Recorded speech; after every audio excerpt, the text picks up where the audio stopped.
ভালোবাসা সব আপনাদের আছে। আর সেই জন্য আপনাদেরকে আমি বলবো যে হরিনামের বাসরে যখন বসেছেন আপনি এই 3টি ঘন্টা নিজের সংস্কারের আশায় কীর্তন শুনবেন। নিজের মনের সংস্কার, বুদ্ধির সংস্কার, দেহের সংস্কার। দেহকে সংস্কার করতে হবে, নচেৎ দেহের ব্যাধি সরবে না। মনের সংস্কার ঘটাতে হবে, নইলে মনের যন্ত্রণা সরবে না। আর বুদ্ধির সংস্কার ঘটাতে হবে, নইলে মাথার যন্ত্রণা সরবে না। এখন আপনি ঘুমাতে গেলে দেখবেন একটা ছটপট ছটপট করে করে রাত্রির কেটে যায়। কেন? হয় তোমার দেহে কোনো ব্যাধি আছে, নচেৎ তোমার মনে কোনো ব্যাধি আছে। হয় মনের যন্ত্রণাই তোমাকে কষ্ট দিচ্ছে, আর নয়তো তোমার দেহের কোনো ব্যাধিতে যন্ত্রণায় তুমি ভুগছো। আর দেহের যন্ত্রণা, মনের যন্ত্রণা সুন্দরভাবে সরে গিয়ে কি অপূর্ব মধুর জীবন তুমি পাবে।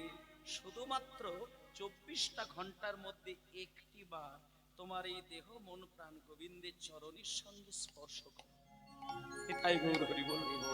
এই চরণ পদ্মে স্পর্শ করলে আমি গ্যারেন্টি দিয়ে বলতে পারি তার জীবন অতি উজ্জ্বল হবেই হবে। যখন আমরা নূতন বছর পাই, 1 জানুয়ারি গেল, আমরা ওই দিনটা আলাদা করে আমরা খুব আনন্দ করেছি। আবার পহেলা বৈশাখ যেদিন আসবে সেদিন নববর্ষের দিনটা নিজেকে কত সুন্দর আনন্দ করার জন্য কত খাওয়া, কত ভালো, কত মন্দ, কত আত্মীয় স্বজন, কত কিছু। এই বাবা, সামনে কথা হবে না কিন্তু বলে দিই মা, এই 1 বছর ছাড়া একটা করে নববর্ষ আসে। এই তো আপনি 365 দিনের একটা দিন পহেলা জানুয়ারি নয়তো পহেলা বৈশাখ এই দিনটা আসলে আমরা যেমন নূতন বছরের একটা আলাদা করে নিজের মনকে খুব আনন্দে ভরিয়ে রাখি, কিন্তু আপনাদেরকে বলি সন্ধ্যাবেলা কর্ম সেরে রাত্রিতে যখন শয়নে যাবেন এবং যখন ঘুমিয়ে পড়েন, পরের দিন সকালটি যখন হলো, চোখের পাতাটা খুললেন, আপনি সংসারটাকেও দেখতে পেলেন, আপনার হাতে গড়া বাড়িটাও দেখতে পেলেন, আর এই জগৎটাকে দেখতে পেলেন। আপনার ভাবা উচিত আপনার প্রত্যেকটা দিনই কিন্তু একদিন করে নববর্ষ আসছে। এক একটি দিনের সকাল আপনার কাছে একটা করে নূতন বছর। ঠিক নূতন বছরে যেমন আমরা নিজেকে আনন্দে মাতোয়ারা করে তুলি, কিন্তু আমাদের অবশ্য কর্তব্য প্রত্যেকদিন সকালবেলা নূতন বছরের মতন করে আমার মন প্রাণকে আনন্দে ভরিয়ে তুলি। কারণ কারণ একটাই তার কারণ, এই পৃথিবীতে যত কোটি কোটি মানুষ আছে সবাই কিন্তু রাত্রির বেলা ঘুমাতে গেছে, কিন্তু সকলে কিন্তু সকালবেলা ঘুম থেকে ওঠেনি। ঘুমাতে গেছে সবাই, ঘুম ভাঙেনি কিন্তু সবাই। এমন অনেক মানুষ এই পৃথিবীতে রয়েছে যারা ঘুমাতে গেছেন, কিন্তু সকালে তাদের আর ঘুম ভাঙা হলো না, চিরকালের জন্য সেই শয়ন তাদের জীবন শেষ করে দিল। নিতাই গৌর হরি বল। তাহলে আজকে যে আপনি চোখের পাতাটা খুললেন, আপনি যে এখনো বেঁচে আছেন, আপনার যে আবার নূতন করে সেদিনটা জন্ম হলো, এটাই তো আমাদের নূতন বছর। আর ওই যে একটা করে বছরের সিঁড়িতে আপনি পা দিচ্ছেন, আপনি কি জানেন বেশি সিঁড়ি কিন্তু পেরোতে হয় না। একটা মানুষ কতগুলো নতুন বছর পায়? বেশি নয়, গুনে গুনে বলতে পারবে, গুনে গুনে খুব বেশি হলে 70 কি 80টা সিঁড়ি পায়, এর বেশি পায় না। এই পর্যন্ত আপনি নতুন বছর কটা পেয়েছেন? কেউ 40টা পেয়েছে, কেউ 50টি, কেউ 60টি। তাহলে কেউ যদি 50টি নতুন বছরের সিঁড়িতে পা দেন, আপনি ভেবে দেখুন আপনার জন্য আর বেশি ধাপ কিন্তু বাকি নেই। ইতিমধ্যে নিচের দিকে তাকিয়ে দেখবেন অনেকগুলো সিঁড়ির ধাপ কিন্তু পেরিয়ে এসেছেন। সামনের দিকে তাকিয়ে দেখুন সামান্য কটা স্টেপ পার করলেই আপনার ভবলীলা শেষ। তাহলে এতগুলো নতুন বছর কাটিয়ে যে জীবনটা ইতিমধ্যেই শেষের দিকে চলে গেল, কই সেই দিকটা কি তোমার চিন্তা রয়েছে? সেটা কি ভেবেছো যে আমার এখনো কাজ সেরে ওঠা হয়নি? তাহলে আমি যেদিন মরে যাব, আমার কর্ম যদি আমার পিছনে থেকে যায়, মানুষ মরে যাওয়াটা যন্ত্রণার নয়। শোনেন, মানুষ মরে যাওয়াটা এ সংসারে যন্ত্রণার বিষয় নয়। যন্ত্রণার বিষয় সেটা যন্ত্রণাটাকে রেখে দিয়ে মরে যাওয়াটা, এটাই মানুষের কাছে যন্ত্রণা। তাই আমাকে তৈরি থাকতে হবে যে আমার যে কোনো মুহূর্তে আমার জীবন শেষ হয়ে যেতে পারে। তাই যন্ত্রণাকে আমি রাখতে শিখবো না। আমার জীবন যদি কালকেই শেষ হয়, আমি যেন মরার সময় ভাবতে পারি যে সংসারের সকল দায়িত্ব আমার শেষ, সংসারের সকল কর্মের দায়িত্ব আমার শেষ। আমি যদি গোবিন্দ চরণে যাই, আমিও সুখ পাবো, আর আমার রেখে যাওয়া সংসারও তারাও কিন্তু সুখে থাকবে। নিতাই গৌর হরি বল, হরি বল। তাই মরতে শেখো, মরতে শেখো। বাঁচার জন্য খুব চেষ্টা করছো, কিন্তু মরার জন্য চেষ্টা কিন্তু কেউ করো। যে মরতে জানে সে সুখ নিজেও পায়, অপরকে সুখ দিয়েও যায়। কতগুলো ব্যক্তি মরার জন্য তৈরি থাকে, মরণের কথা শুনলে কেঁদে ওঠে, কিন্তু মরণের কথা শুনলে কাঁদা উচিত নয়, আনন্দ পেতে হয়। মানুষ জন্মের দিনে কাঁদে, সংসারের ঘানি টানতে টানতে কাঁদে, ভালোবাসার মানুষের কাছ থেকে দূর দিয়ে ব্যথার খবর পেলে কাঁদে, কিন্তু মরণের দিনে দেহের যন্ত্রণায় কাঁদে। তাহলে মানুষ কি শুধু কেঁদেই বেড়াবে? হাসির কি দিন মানুষের আসবে না? বলে আসবে একটা দিন, তুমি মৃত্যুর দিনে কাঁদবে না, মৃত্যুর দিনে হাসবে। কারণ মানুষের কাজ হলো মৃত্যুর দিনে হাসা। তার কারণ জন্মের দিনে তুমি কেঁদেছো, সারা দুনিয়ার মানুষ কিন্তু হেসেছিল। যেদিন মানুষ জন্ম নেয়, পাড়ার লোকে দেখতে আসে আর বলে কি সুন্দর কাঁদছে, কি সুন্দর কাঁদছে, ছেলেটা কি সুন্দর কাঁদছে। তাহলে জন্মের সময় শিশুর কান্না দেখলে মা বাবাও হাসে, আত্মীয় স্বজনও হাসে, পাড়া প্রতিবেশীও হাসে। কিন্তু বলো মা, মৃত্যুর দিনেও যদি কাঁদবে তাহলে তো জীবন বৃথা। তাই বলছে সারাটা জীবন তুমি পেয়েছো, এমন তুমি কাজকর্ম করে, কাজকর্ম রেখে দিয়ে সংসার ছেড়ে তুমি চলে যাও, যাতে তুমি হাসতে হাসতে দেহ রেখে দিয়ে চলে যাবে, জগৎ যেন তোমার কথা মনে করলেই যেন কেঁদে ওঠে। আজকে নেতাজি সুভাষচন্দ্র বসু, কবিগুরু রবীন্দ্রনাথ ঠাকুর, শ্রী চৈতন্য মহাপ্রভু, রাজা রামমোহন রায়, ঈশ্বরচন্দ্র বিদ্যাসাগর, ক্ষুদিরাম বসু, এদের মূর্তিতে যখন একটা করে বছরে দিন আসে, মালা দিতে গিয়ে বলুন না মায়েরা, মানুষের কান্না এসে যায় না চোখে জল এসে যায়? ক্ষুদিরাম বসুর মূর্তিতে মালা দিতে গিয়ে সে যদি মানুষ হয়ে থাকে, তার যদি মানবিক বোধ থাকে, মনুষ্যত্ব থাকে, আমি বলবো ক্ষুদিরাম বসুর গলায় মালা দিতে গিয়ে চোখে দু ফোঁটা জল আসবে। কিন্তু দেখুন, ক্ষুদিরাম বসুর গলায় মালা দিতে গিয়ে জগতের মানুষের চোখে জল এসে যায়, কিন্তু সেই ক্ষুদিরাম মৃত্যুর দিনে কিন্তু কাঁদে। সে বলেছিল হাসি হাসি করবে ফাঁসি, দেখবে ভারতবাসী, একবার বিদায় দে মা ঘুরে আসি। কেন না, তিনি জানেন আমার কাজ আমি রেখে দিয়ে চলে যাব, আমি হাসতে হাসতে চলে যাব, আমার কাজের দিকটা চিন্তা করে জগতের মানুষ কাঁদবে। আজকে যদি তুমি মাথার ঘাম পায়ে ফেলে তোমার নিজের পেটের জন্ম দেওয়া ছেলের জন্য 50 কোটি টাকা রেখে যাও, তবুও তুমি স্বর্গ থেকে দেখতে পাবে তোমার ছেলে কিন্তু তোমার মূর্তিতে একটা বছর মালা দিতে গিয়ে কাঁদেন। তাহলে তুমি তোমার ছেলের জন্য কোটি কোটি টাকা রাখলে, কই ছেলে তোমার মূল্য দিল কোথায়? ছেলে তোমার মাল্যদান করতে গিয়ে কাঁদলো কোথায়? কিন্তু দেখুন, ক্ষুদিরাম বসু তোমাকে টাকা পয়সা দেয়নি, রাজা রামমোহন রায় তোমাকে জমি জায়গা দেয়নি, চৈতন্য মহাপ্রভু তোমাকে গাড়ি বাড়ি দেয়নি, কিন্তু তাদের মূর্তিতে কিন্তু মালা দিতে গিয়ে কিন্তু সারা বাঙালি কিন্তু কাঁদে। এইখানেই বলতে চাইছি যে মানুষের কাজ এটাই যে কর্ম রেখে দিয়ে চলে যাবে, মানুষ তোমার জন্য কাঁদবে, তুমি হাসতে হাসতে বিদায় নেবে। নিতাই গৌর প্রেমানন্দে হরি বল, হরি বল, হরি বল। ওরে প্রেম নিবিয়া,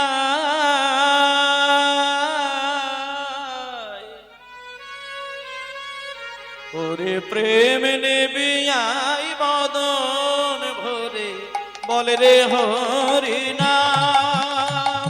ওরে প্রেম নিবিয়াই বদন ভরে বলে রে হরি নাম। ওরে প্রেম নিবিয়াই বদন ভরে বলে রে হরি নাম। ওরে প্রেম নিবিয়াই বদন ভরে বলে রে হরি নাম। এই প্রেম এনেছিল,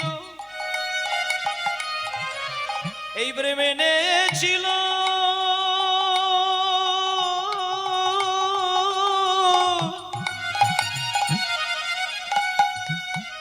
ওই ব্রজের বাঁকা গৌর গুণধাম। এ প্রেমে ছিল, এ প্রেমে ছিল ব্রজের বাঁকা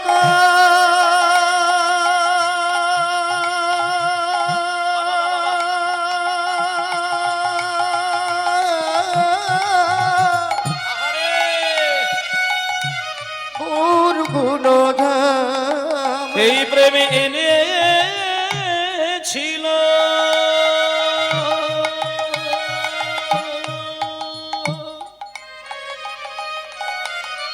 ব্রজের বাঁকা গৌর গুণধাম এ প্রেম এনেছিল ব্রজের বাঁকা গৌর গুণধাম ওরে প্রেম ওরে প্রেম ওরে প্রেম ওরে প্রেম নিবিয়াই বদন ভরে বলে রে হরি না ওরে প্রেম নেবি হরি হরি হরি বল। বদন ভরে বল রে হরি রাম প্রেম নেবি বদন ভরে বল রে হরি নাম হরি বল। প্রেম দেবার জন্য প্রেম প্রেম প্রেম ছোট্ট দুটি বর্ণের একটি শব্দ। প্রেম শব্দটা কিন্তু বিরাট নয়, একেবারে ছোট্ট ক্ষুদ্র একটি শব্দ। এই প্রেম শব্দটা মানুষ উচ্চারণ করতেও ভালোবাসে আর প্রেম করতেও ভালোবাসে। শুধু একটা দিকেই আমাদের দুর্ভাগ্য, সেটা হলো প্রেম শব্দের মানেটা বুঝতে কিন্তু আমরা চাই না। এখন আমাদের টিভির পর্দায় প্রেম প্রেম প্রেম প্রেম করে মানুষকে পাগল করে দিচ্ছে। সিনেমার প্রেম, টিভির সিরিয়ালের প্রেম, নায়ক নায়িকাদের প্রেম, স্কুল কলেজের প্রেম, পার্কে বসে প্রেম, আর বৃন্দাবনে রাধা কৃষ্ণের প্রেম এক বিষয়। আপনারা যেটাকে প্রেম বোঝেন ওটা প্রেম নয়। যে প্রেমের মানে বোঝে সে জানে প্রেম শব্দটা উচ্চারণ করার আগেই কিন্তু তার হৃদয়টা দুলে যায়। প্রেমের মানে বোঝে না বলে প্রেম প্রেম খেলা করে, অবশেষে জীবনে ছাই হয়ে যায়, আগুন ধরে যায়। প্রেম কাকে বলে তার আক্ষরিক অর্থ, ভাবগত অর্থ বৃন্দাবনে রাধারানী দেখিয়েছে। ক্ষমা, প্রেম শব্দের মানেটা বুঝুন। একটু করে ছোট্ট করে বলি, প্রেম শব্দের আসল মানেটা হলো বিনা স্বার্থে আর বিনা শর্তে কাউকে নিজের বলে যদি কিছু থাকে সেটাকে দান করে দিয়ে কেবল তাকে শুধু ভালোবেসে সুখ ভোগ করার নামই হলো প্রেম। যেটা একজন করেছিলেন শ্রীমতী রাধারানী।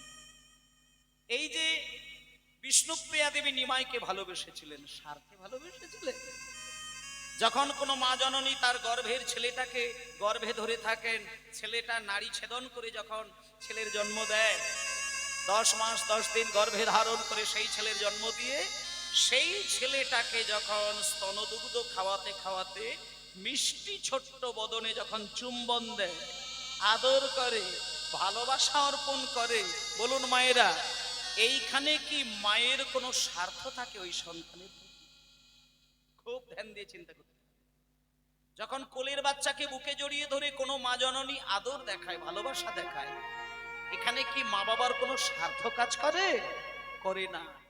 নিঃস্বার্থে ছেলেকে মানুষ করে, নিঃস্বার্থে ছেলেকে স্তনদুগ্ধ পান করায়, নিঃস্বার্থে ছেলেকে বুকে জড়িয়ে ধরে স্বপ্ন দেখে।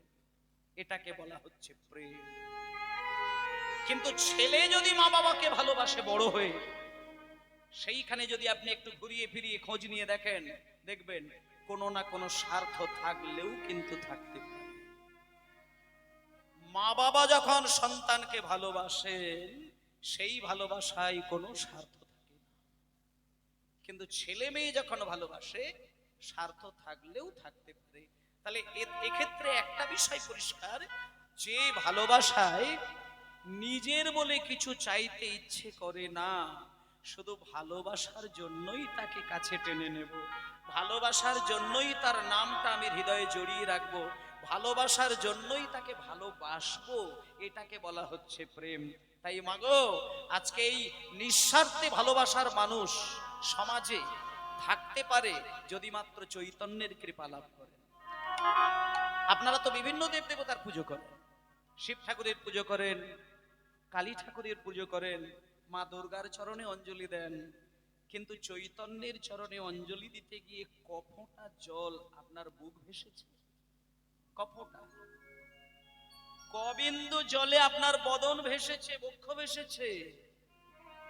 হয় না। স্বামী যখন তোমার কথা শুনলো না, স্বামী যখন অবাধ্য হয়ে গেল, তখন তুমি ঘরের মধ্যে বালিশটাকে ভিজিয়ে ভিজিয়ে দিচ্ছ কেঁদে কেঁদে, কিন্তু মন্দিরে গিয়ে গোবিন্দের চরণে কবিন্দু জল ফেলেছ, নিতাই গৌরীর চরণে কত ফোঁটা জল ফেলেছ। যেদিন তুমি নিতাইয়ের চরণে প্রণাম করতে গিয়ে কেঁদে ফেলবে, গৌর চরণে প্রণাম করতে গিয়ে কাঁদবে, সেদিন জানবে তোমার এই মানব জীবনে যা কিছু পাবার ছিল তুমি সব পেয়ে গেছো। আর তোমার দুঃখ নেই, আর তোমার কোনো কষ্ট নেই, কোনো কষ্ট নেই, কোনো দুঃখ নেই। তুমি রাজা হয়ে গেছো, রাজা, রাজা হয়ে গেছো। কিসের রাজা? পরমার্থের রাজা, প্রাকৃত রাজা নয়। প্রাকৃত সম্পদে রাজা হওয়া যায়, কিন্তু অপ্রাকৃত ধনে ধনী হওয়া কিন্তু সহজ কথা নয়। তাই ভক্তমণ্ডলী মায়েরা, এই যে আজকে কীর্তন শুনতে এসেছেন, এইরকমই কীর্তন বাসরে কীর্তন গান বসেছিলেন একজন, কীর্তন গায়কের আসনে বসেছিলেন একজন, যিনি হচ্ছেন রামদাস বাবাজি মহারাজ। সেই রামদাস বাবাজি মহারাজ তিনি একজন ছিলেন কীর্তনিয়া, একজন সাধক। তিনি কীর্তন গাইতেন, আর আমাদের মতো কীর্তন কিন্তু এক নয়। কীর্তন শুনতে শুনতে মানুষের টাইম জ্ঞান হারিয়ে যাবে, কীর্তন শুনতে শুনতে মানুষ সংসারের সব কথা ভুলে যাবে, কীর্তন শুনতে শুনতে মোহমায়া ছিন্ন হয়ে যাবে, সেই হবে কীর্তন। একজনের কথা এই প্রসঙ্গে মনে এসে গেল, একটুখানি বলি মায়েদেরকে। তিনি কীর্তন গাইছেন, তিনি কীর্তন গাইছেন, ভজ গৌরাঙ্গ কহ গৌরাঙ্গ লহ গৌরাঙ্গে নাম রে। সবাই মিলে গানটা একটু গাইবেন, প্রভাতীর গান এটা। কেন করছি মানে এটা একটু বুঝিয়ে দিচ্ছি। ভজ গৌরাঙ্গ কহ গৌরাঙ্গ লহ গৌরাঙ্গের নাম রে। গৌর হরি হরি কহ গৌরাঙ্গ লহ গৌরাঙ্গের নাম রে। ভজ গৌরাঙ্গ কহ গৌরাঙ্গ লহ গৌরাঙ্গের নাম রে। ভজ গৌরাঙ্গ কহ গৌরাঙ্গ লহ গৌরাঙ্গের নাম রে। সবাই মিলে যে জানা, হ্যাঁ আস্তে, ওনাকে সাইড করুন, ওনাকে সাইড করুন। মানে কলি থাকার জায়গা পায় না, এক একটা মানুষের ভেতরে ঢুকে যায়। এতক্ষণ স্বর্গ ছিল, নরক হওয়ার জন্য একটা মানুষ উঠে গেল, সরিয়ে দিন এখান থেকে। এইসব দুষ্ট মানুষের জন্য ধর্ম অধর্মে চলে যাচ্ছে। হয় চুপ করে বসুন, না হলে এখান থেকে সরে যান। ভজ গৌরাঙ্গ কহ গৌরাঙ্গ লহ গৌরাঙ্গ নাম রে। ভজ গৌরাঙ্গ কহ গৌরাঙ্গ লহ গৌরাঙ্গের নাম রে। ভজ গৌরাঙ্গ কহ গৌরাঙ্গ লহ গৌরাঙ্গের নাম রে। যে জনা গৌরাঙ্গ ভাজে সে হয় আমার প্রাণ রে। যে জনা গৌরাঙ্গ ভজে সে গায় আমার প্রাণ রে। আরে যে জনা গৌরাঙ্গ ভজে সে হয় আমার প্রাণ রে। জনা গৌরাঙ্গ ভজে সে গায় আমার প্রাণ রে। ভজ গৌরাঙ্গ কহ গৌরাঙ্গ লহ গৌরাঙ্গের নাম রে। ভজ গৌরাঙ্গ কহ গৌরাঙ্গ লহ লগ গৌরাঙ্গের নাম রে ভজ গৌরাঙ্গ কগ গৌরাঙ্গ লগ গৌরাঙ্গের নাম রে। শ্রী গুরু নিতাই গৌর প্রেমানন্দে হরি বল হরি বল হরি বল। মায়েরা, একদিনকে একটা সত্য ঘটনা বীরভূম জেলায় একটা ঘটনা ঘটেছিল, একেবারে ধ্রুব সত্য কথা। কীর্তনিয়া ছিলেন শ্রীপাদ রামদাস বাবাজি মহারাজ, পাটবাড়ি আশ্রমের প্রতিষ্ঠাতা রামদাস বাবাজি মহারাজ। তিনি কীর্তন গাইতে গিয়েছিলেন বীরভূম জেলায়। হ্যাঁ, বীরভূম জেলার একটা রাজবাড়িতে কীর্তন গাইতে গিয়েছিলেন। তা সেই রাজবাড়ির যিনি রাজা ছিলেন তিনি ছিলেন পরম ধার্মিক। শোনেন, কথাগুলো শুনবেন। রাজা জমিদার কীর্তন শুনছেন, এটা আমাদের শুনলেও ভালো লাগে। প্রজাদরদি রাজা, ধার্মিক রাজা, সেই রাজার বাড়িতে কীর্তন হচ্ছেন। আর যিনি কীর্তনিয়ার আসনে দাঁড়িয়েছিলেন তিনি হচ্ছেন রামদাস বাবাজি মহারাজ। এবার কীর্তনটা হচ্ছে কখন? ভোর 3টে থেকে 4টের সময় শুরু হয়েছে, প্রভাতী কীর্তন। এবার 4টে থেকে কীর্তন শুরু হয়েছে। আর এই যেমন আপনারা মায়েরা এসেছেন সুন্দর করে হরিনাম শোনার জন্য, আর রামদাস বাবাজি মহারাজের কীর্তন ভোরের বেলা হবে, রাজবাড়ির উঠোনে কীর্তন হবে। এর নিমন্ত্রণ তো সবাই পেয়ে গেছে, তাই কীর্তন শোনার জন্য শত শত বৈষ্ণব এসে একেবারে সুন্দর করে আসন পেতে বসেছেন। আর বাবাজি মহারাজ কীর্তন শুরু করে দিয়েছেন। আর যিনি রাজা তিনি কীর্তন শোনার জন্য তিনি তার ওই রাজসিংহাসন ছেড়ে দিয়ে তিনিও সামনে এসে মাটিতে বসে কীর্তন শুনছেন। এবার শোনেন, হঠাৎ করে কীর্তন ইতিমধ্যে শুরু হয়ে গেছে, সবাই ভাবে বিভোর হয়ে গেছে। হঠাৎ রাজামশাই যে কীর্তন শুনছিলেন, রাজার কানে একটা খবর এসে গেল, দুঃসংবাদ এসে গেল। রাজামশাইয়ের কানে কানে একজন এসে বলে গেলেন, মহারাজ আপনি এইখানে কীর্তন শুরু করেছেন, শুনছেন? কলকাতাতে আপনার স্ত্রী অর্থাৎ রানী কলকাতায় ছিলেন, আজকে তো ওনার ফেরার কথা ছিল, কিন্তু এই মুহূর্তে একটা খবর এলো ওনার শরীরের পরিস্থিতি খুব খারাপ। আপনি কীর্তন হচ্ছে হোক, আপনি এই মুহূর্তে বেরিয়ে যান, ওনার শরীর খুব খারাপ, উনি খবর দিয়েছেন। সঙ্গে সঙ্গে রাজা মন অস্থির হয়ে উঠল। সবেমাত্র কীর্তন শুরু হয়েছে, কিন্তু রাজামশাই চঞ্চল হয়ে গেল। যেই চঞ্চল হয়ে গেছে রাজামশাই, কীর্তনিয়া যিনি রামদাস বাবাজি মহারাজ তিনি কিন্তু রাজার মনটা বুঝতে পেরে গেছেন। কীর্তনটা বন্ধ করে দিয়ে রাজামশাইকে সামনে ডাকলেন। রাজামশাইকে ডাকলেন যে, রাজামশাই আপনি হঠাৎ হরিনাম শুনতে গিয়ে এরকম বিচলিত হয়ে উঠলেন কেন? তখন রাজামশাই হাত জোড় করে বললেন, মহারাজ আপনি কীর্তন শুরু করেছেন, কীর্তন করুন, বন্ধ করতে হবে না।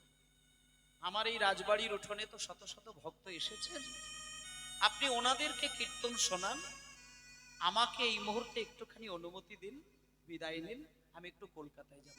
আমার স্ত্রী কলকাতায় খুব অসুস্থ হয়ে গেছে, তাই আমার মনটা ভালো নয়, আমি বেরিয়ে যাচ্ছি।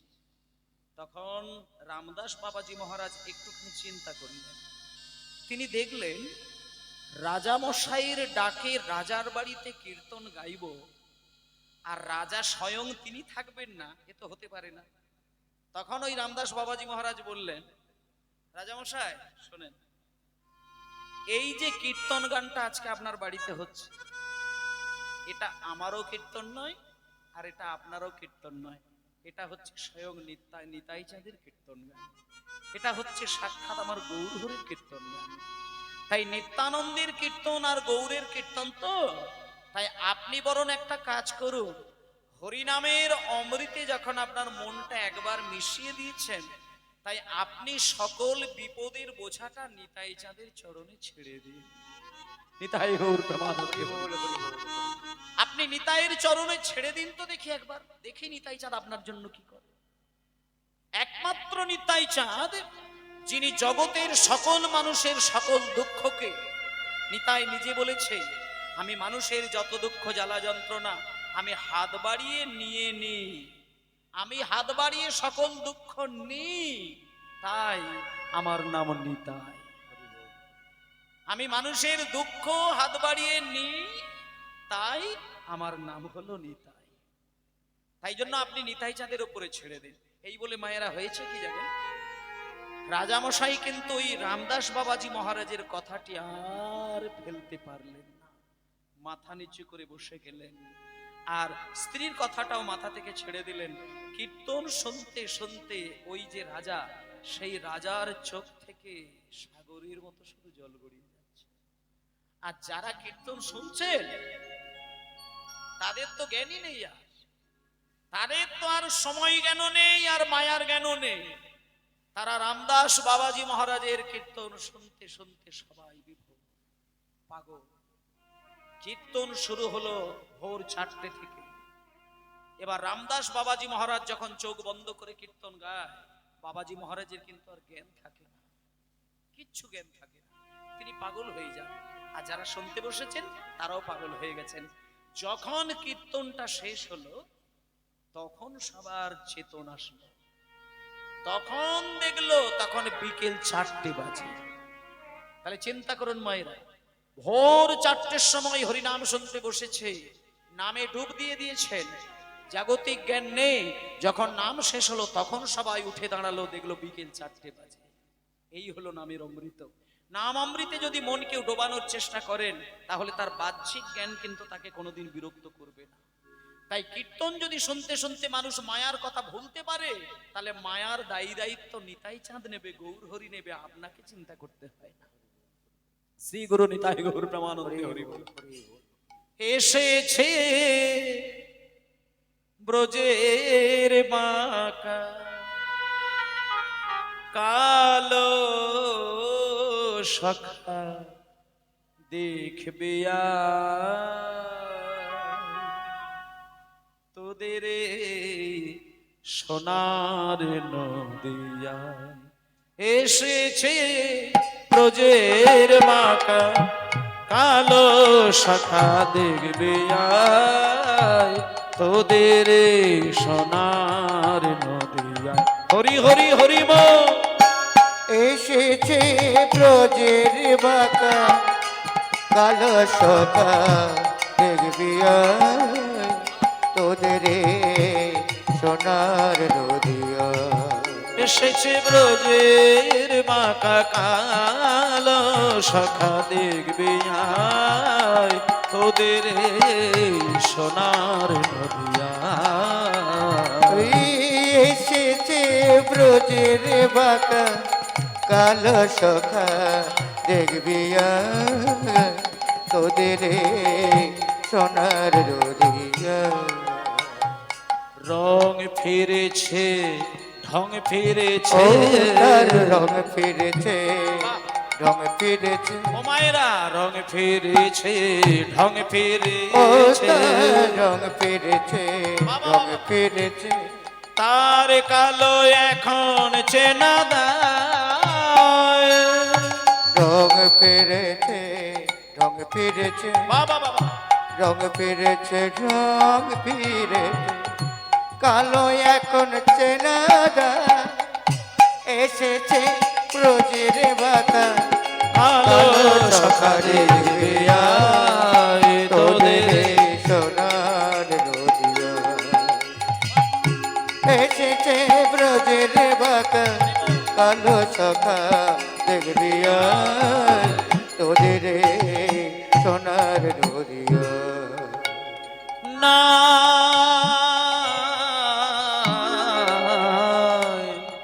তার কালো বরণ না,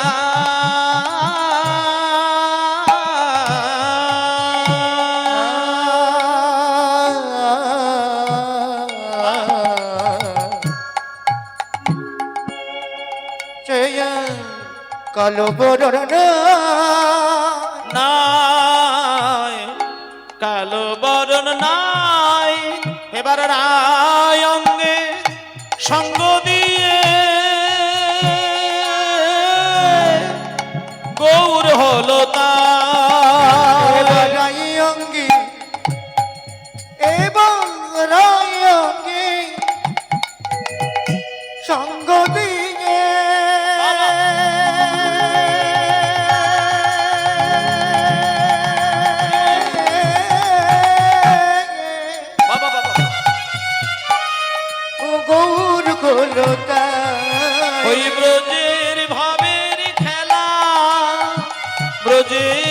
রসের খেলা ব্রজের খেলা খেলতে গিয়ে এসেছে তাই এসেছে ব্রজের বাবা হরি হরি হরি হরি বল। দেখবি আয় তোদের সোনার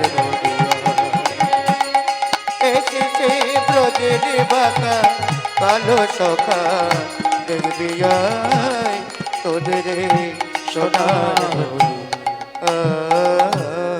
শ্রী গুরু নিতাই গৌর হরি বল হরি বল। আজকে আমরা কিন্তু সেইভাবে ভাবিত হয়েই কিন্তু লীলা আস্বাদন করব। মা, ভালোবাসার প্রেম ধন, ভালোবাসার যে মূল্য,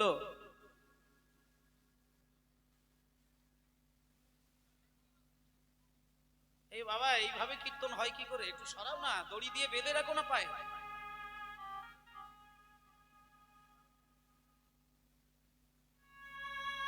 ছেলে মানুষই হয়ে যাচ্ছে।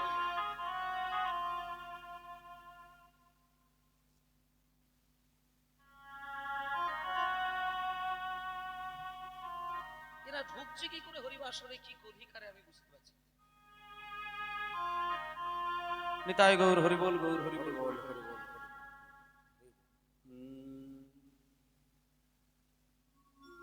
আজকে আমরা সবাই মিলে যাব আসল কাহিনীর মধ্যে। আজকে আমরা যে জায়গায় যাব সেই জায়গায় মধুময় শ্রীধাম বৃন্দাবনে, সেইখানে গিয়ে সেই অপ্রাকৃত জগতের যে লীলা, সেই লীলা কাহিনী আমরা আস্বাদন করব। খেলিছ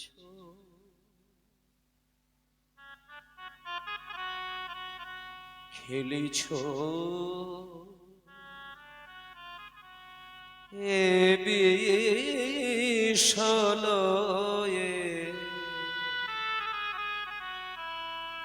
বিরাট শিশু আনো মনে খেলিছ। মায়েরা, এই যে গানটা গাইছি না, এই গানটা লিখেছেন কিন্তু কোনো হিন্দুদের বাড়ির ছেলে নয়, মুসলমান ঘরের ছেলে। কিন্তু এই গানটার মানে বুঝতে পারলে দেখবেন জীবন ধন্য হয়ে যাবে। আমরা সনাতনী হয়ে যার গভীরতা বুঝতে পারি না, সেই গভীরতার দিকেই কিন্তু লক্ষ্য দিয়েছেন কাজী নজরুল। এত সুন্দর গান, বৃন্দাবনে যাবার গান। আজকে আমরা সেই গানের ভাবটা একটু লক্ষ্য করব, এই তত্ত্বগুলো একটু উপলব্ধি করবেন। এই গান শুনতে শুনতে আমরা চলে যাব সেই বৃন্দাবন ধামে। খেলিছ এ বিশলয়ে বিরাট শিশু আনো মনে খেলিছ। প্রলয় সৃষ্টি তব পুতুল খেলা নিরজনে প্রভু নিরজনে খেলিছ। কথাগুলো শুনলে গা শিউরে ওঠে। বলছে প্রলয় সৃষ্টি এই দুটোই যেন পুতুল খেলার মতন। কার কাছে? একটা শিশুর কাছে। যে শিশুকে ধরা, যে শিশুকে চেনা, সেই সাধনা আমাদের নেই। একটা শিশুর এত ক্ষমতা হয় কি করে? এবং সেই পুতুল খেলা, যেমন একটা ছোট্ট শিশুকে আপনি ধুলো ময়লা দিয়ে দিলে, মাটি দিয়ে দিলে, সে মনে করুন একটা 5-7 বছর 10 বছরের ছেলেকে খেলা খেলতে দিয়েছেন, এতটা মাটি দিয়ে দিয়েছেন, একটা কাদা দিয়ে দিয়েছেন, সে সেই কাদা দিয়ে একটা পুতুল তৈরি করবে।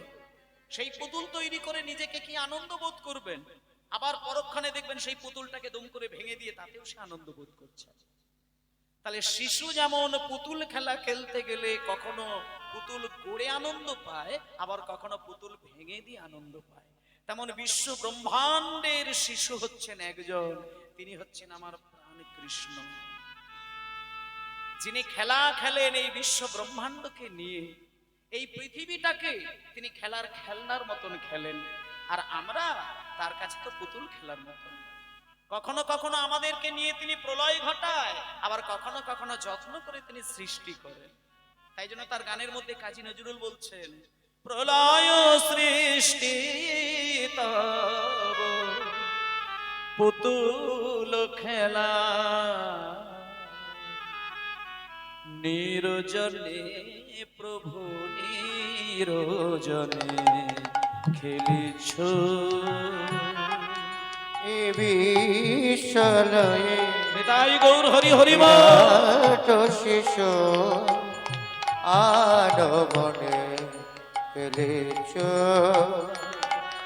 এ বিশ্বলয়ে বিরাট শিশু, বিরাট শিশু আনমনে খেলিছ।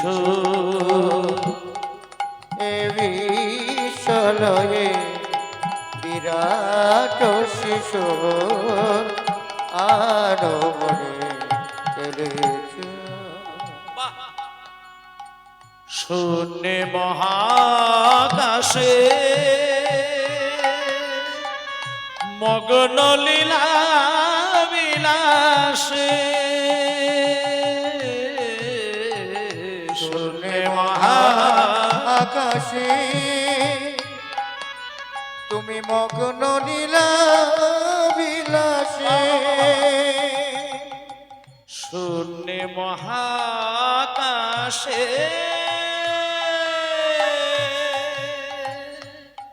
তুমি মগ্ন লীলা বিলাসে, হাসিছ খেলিছ তুমি, হাসিছ খেলিছ তুমি আপন মনে, নিরজনে প্রভু নিরজনে খেলিছ।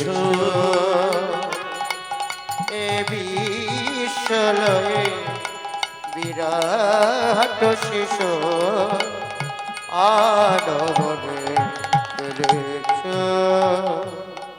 মায়েরা, তারকারের বিশ্বসী খেলে না তব, হে উদাসী। আস্তে আস্তে আস্তে আস্তে, এই গোবিন্দ, ভগবানের খেলনা কোনগুলো সেটা জানলেই কিন্তু আমরা অবাক হয়ে যাব। ভগবান যখন খেলা খেলে, তার পায়ের কাছে, তার হাতের কাছে, তার চোখের কাছে ছোট্ট ছোট্ট কিছু খেলনা থাকে, যে খেলনাগুলো নিয়ে ভগবান খেলা শুরু করেন। তা ভগবান কৃষ্ণের খেলনা কোনগুলি এটা জানলে তবে বোঝা যাবে কৃষ্ণ কোথায় থাকেন। ভগবানের যে খেলনা, সেই খেলনাগুলো হলো তারকারের বিশ্বসী খেলে না তব, হে উদাসী।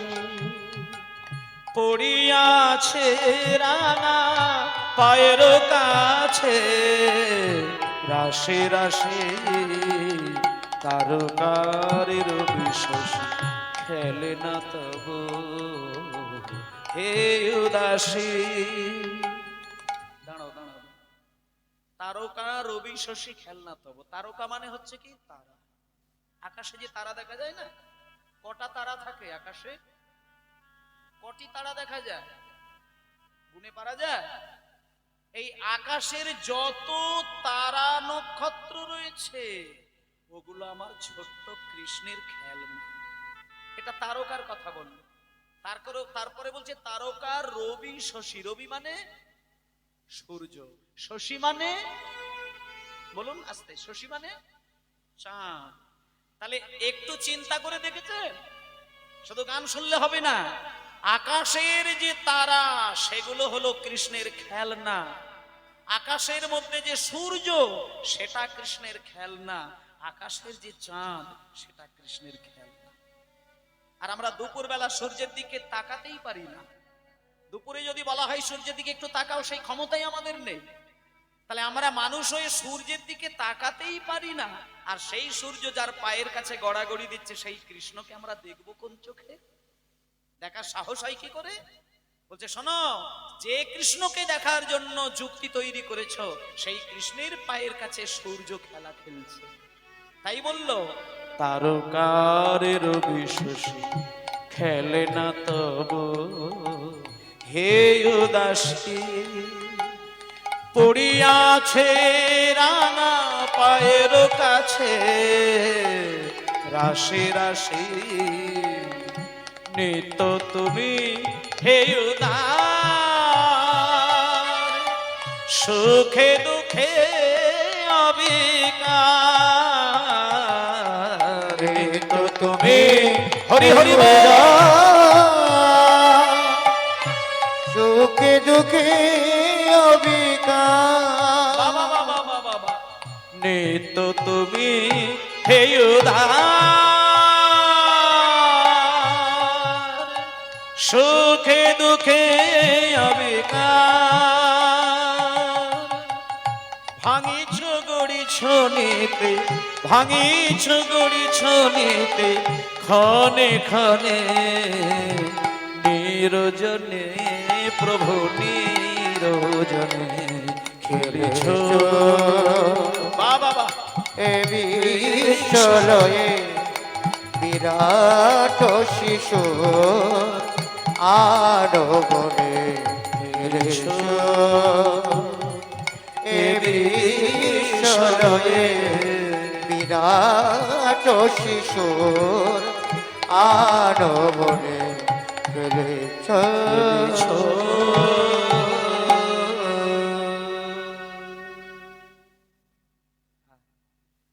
নিতাই গৌর হরি বল গৌর হরি বল হরি বল।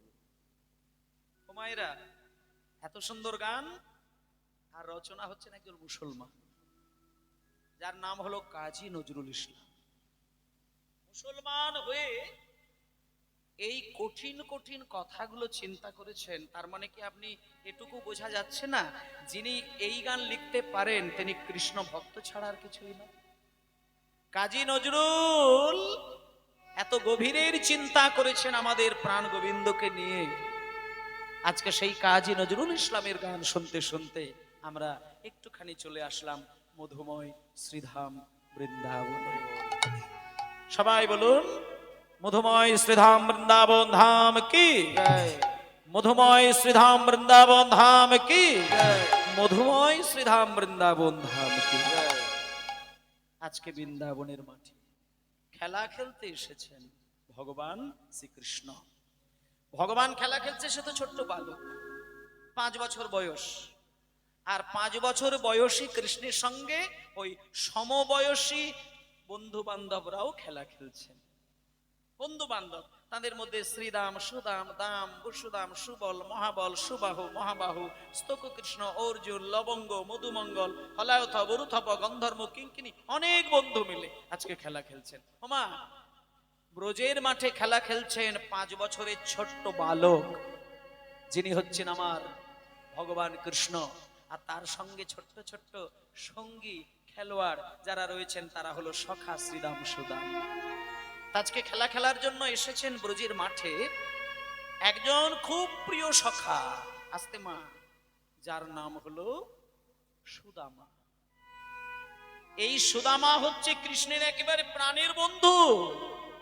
5 বছরের বালক প্রত্যেকটা দিন সকালবেলায় যখন মা বাবার কাছে আবদার করে যে মা আমি কৃষ্ণের সঙ্গে খেলা খেলবো, আমাকে একটু নতুন করে সাজিয়ে দাও না মা, আমাকে ভালো করে সাজিয়ে দাও, তখন ওই সুদামার মা, সুদামার মা রচনা দেবী সুন্দর করে সুদামাকে সাজিয়ে দেয়, সোনার অলংকার পরিয়ে দেয়, সুন্দর করে গুছিয়ে বাগিয়ে দিয়ে সুদামাকে বলে, সুদামা কৃষ্ণের সঙ্গে খেলা খেলবি, কিন্তু খেয়াল রাখবি খেলা খেল যেভাবে হোক, কিন্তু কৃষ্ণের গায়ে যেন আঘাত না লেগে যায়, এটা চিন্তা করে খেলা খেলবি। ছোট্ট বালক সুদামাকে বলছেন, তার মা রচনা দেবী বলছেন, তা বলছে, ওরে সুদামা, তুই যেমন আমার একটা ছেলে না, আর ওই কৃষ্ণও কিন্তু আমার একটি ছেলে, তার গায়ে যদি তুই ব্যথা লাগিয়ে দিস, ও তো আমার সন্তান, আমার কিন্তু বুকে ব্যথা লাগবে, তাই খেলা খেলছিস খেল, কিন্তু কৃষ্ণের গায়ে যেন কোনো আঘাত না লেগে যায়। সুদামা বললেন, ও মা তুমি ওই চিন্তা করো না, তোমাকে কোনো চিন্তা করতে হবে না, আমি কথা দিলাম কৃষ্ণের সঙ্গে আমি খেলা খেলবো, কিন্তু কোনো আঘাত আমি লাগাবো না। এটা মা বাবাকে বলে দিয়ে চলে গেল। কিন্তু মায়েরা, খেলা খেলতে গেলে কার গায়ে কখন আঘাত লেগে যায় অত দেখলে কি আর খেলা রক্ষা করা যায়? তা আজকে সুদামা মা বাবাকে বুঝিয়ে দিলেন, দিয়ে এইবার আপন মনে ছুটে এসেছেন খেলা খেলার জন্য। আমরা রাম কানাইয়ের সনে খেলব রে, খেলা খেলব রে, খেলা খেলব রে, খেলা খেলব রে, খেলা খেলব রে, আমরা রাম কানাইয়ের সনে খেলব রে। হরি হরি হরি বল। সনে খেলব রে, রাম কানাইয়ের সনে খেলব রে, আমরা রাম কানাইয়ের সনে খেলব রে, আমরা রাম কানাইয়ের সনে খেলব রে, খেলা খেলব রে, খেলা খেলব রে, খেলব খেলব রে, খেলা খেলব রে, খেলা খেলব রে, খেলা খেলব রে, আমরা রাম কানাইয়ের সনে খেলব রে, আমরা রাম কানাইয়ের সনে খেলব রে, আমরা দূর বনে যাব না খেলব রে, দূর বনে যাব না খেলব রে, আমরা দূর বনে যাব না খেলব রে, দূর বনে যাব না খেলব রে, খেলা খেলব রে, রাম কানাইয়ের সনে খেলব রে, আমরা রাম কানাইয়ের সনে খেলব রে, আমরা রাম কানাইয়ের সনে খেলব রে। খেলা খেলার জন্য আজকে সুদামা আসছেন। সুদামা খেলা খেলবে বলে কি আনন্দ, কি আনন্দ, কি আনন্দ! আজকে ছুটে এসেছে কৃষ্ণের কাছে, এবার খেলা হবে। ও মায়েরা, খেলা খেলতে খেলতে খেলা খেলতে খেলতে খেলা খেলতে খেলতে কতটা সময় পার হয়ে গেল, কত সময় পার হয়ে গেল, সকাল গড়িয়ে গেল, দুপুর গড়িয়ে গেল, বিকেল গড়িয়ে গেল। কিন্তু মায়েরা, 5 বছরের বালক কৃষ্ণ খেলা খেলছেন, এটা সকলের ভালো লাগলেও একজনের কিন্তু আর ভালো লাগে না, সে হচ্ছে কৃষ্ণের বাবা বসুদেব। কৃষ্ণের বাবার নাম কি? বসুদেব। মায়ের নাম? মায়েরা, যশোদা না দেবকী? আচ্ছা, একটু পরে তার পরিষ্কার হবে। কৃষ্ণের মা দেবকী কি যশোদা, এগুলো সবিস্তারে বলবো একটু পরে। এখন শোনেন, কৃষ্ণের পিতা হলো বসুদেব। তা সেই বসুদেব একটু চিন্তা করে নিল যে না না না না না না, দাঁড়াও দাঁড়াও দাঁড়াও। কৃষ্ণ যখন 5 বছরের নিচে ছিল তখন আমি কৃষ্ণের জন্য এত ভাবতাম না, এখন যেহেতু 5 বছরের ওপরে বয়স হয়ে যাচ্ছে, তাই আমি বাবা হয়ে একটা দায়িত্ব আমায় নিতে হবে। আমি কৃষ্ণকে আর ওই খেলার মধ্যে রাখবো না, ওকে একটু লেখাপড়া শেখানোর জন্য আমি একটু কয়েকটা দিনের জন্য গুরুর গৃহে পাঠিয়ে দেব। এবার মায়েদেরকে একটা কথা বলি, শিশু বয়সের বন্ধুত্বের যে প্রেম আর 50 বছর বয়সে বন্ধুত্বের যে প্রেম, দুটো প্রেমের আস্বাদন কিন্তু আলাদা। সেই ছোট্টবেলায় 3 বছর 4 বছর 5 বছর 6 বছরের যে বন্ধুত্বের যে মিলন, আত্মার সঙ্গে আত্মার যে একাত্ম হয়ে যাওয়া, সেই মাধুর্য কিন্তু 50 বছরের সঙ্গে বন্ধুর বয়সে সেটা হয় না। আজকে সুদামার সঙ্গে কৃষ্ণের যে মহামিলনের যে প্রেম, আজকে সুদামাকে নিয়ে খেলা খেলছে। কখনো কখনো কৃষ্ণ সুদামাকে কাঁধে নিয়ে খেলা খেলেন, কখনো বংশী বটতলা পর্যন্ত কৃষ্ণ সুদামাকে কাঁধে নিয়ে তার পা দুটো ধরে একবার বংশী বটতলা পর্যন্ত যায় আর আসে। কিন্তু কোনোদিন সুদামার কাঁধে কিন্তু কৃষ্ণ ওঠে না। এখানে কিন্তু একটা তত্ত্ব শিক্ষা রয়েছে। সুদামার কাঁধে ওঠে কৃষ্ণ, কিন্তু কৃষ্ণের কাঁধে, কৃষ্ণের না, সুদামাকে কাঁধে তোলে কৃষ্ণ, কিন্তু কৃষ্ণ সুদামার কাঁধে ওঠে না। এবার দেখুন, এইখানে একটা তত্ত্ব শিক্ষা দিচ্ছে। এই যে কৃষ্ণ সুদামাকে কাঁধে নিল, নিচে রয়েছে কৃষ্ণ, উপরে রয়েছে সুদামা, তত্ত্বের দিকে একটা শিক্ষা দিচ্ছেন। বৈষ্ণব জগতে যে যত ওপরের দিকে থাকবে সে ভগবানের কৃপা থেকে বঞ্চিত হবে, আর বৈষ্ণব জগতে যে যত নিচের দিকে নামতে পারবে তার তত বেশি দাম। নিতাই গৌর প্রেমানন্দে হরি বল। এখানে ওপরের দিকে মানে হচ্ছে